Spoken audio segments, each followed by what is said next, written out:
A i když jsi sebesilnější, srazí tě na kolena a nechá tě klečet, když to připustíš. Nikdo nerozdává tak tvrdý rány jako život. Ale nejde o to, jak inkasuješ. Tady jde o to, kolik ran uneseš a přesto se znovu zvedneš. Kolik ran dokážeš přijmout a nezastaví tě. Jenom tak se vítězí. Chce to znát svoji cenu a jít houževnatě za svým, ale musíš umět snášet rány a ne si stěžovat, že nejsi tam, kde jsi chtěl a ukazovat na toho nebo na toho, že to zaviděli. To dělají zbabělci a to ty nejsi. Jsi lepší, pamatuj. Bojovník se nevzdává něčeho, co milujete. Nachází lásku v tom, co právě dělá. Bojovník není o dokonalosti, nebo vítězství, nebo nedotknutelnosti. Je o naprosté zranitelnosti. Není žádný začátek ani konec. Jen jednání. Tady se rozhoduje, kdo je mistr a kdo ne. Když bariéru bolesti překonáte, dokážete to, stanete se mistrem. Když ne, vykašlete se na to. A to je právě problém většiny. Nemají odvahu jít do toho a prostě si říct, překonám to, děj se, co děj. Bojí to. Nemám strach z toho, že v tělocvičně on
Jesse M.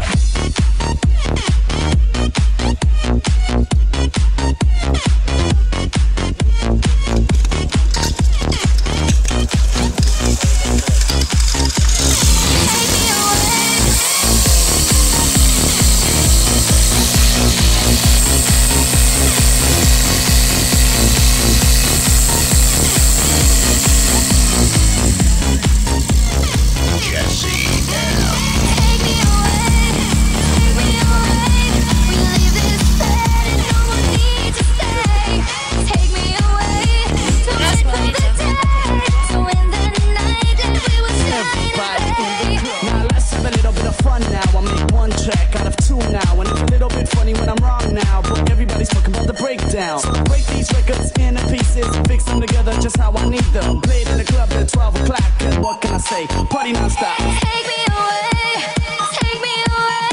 we leave this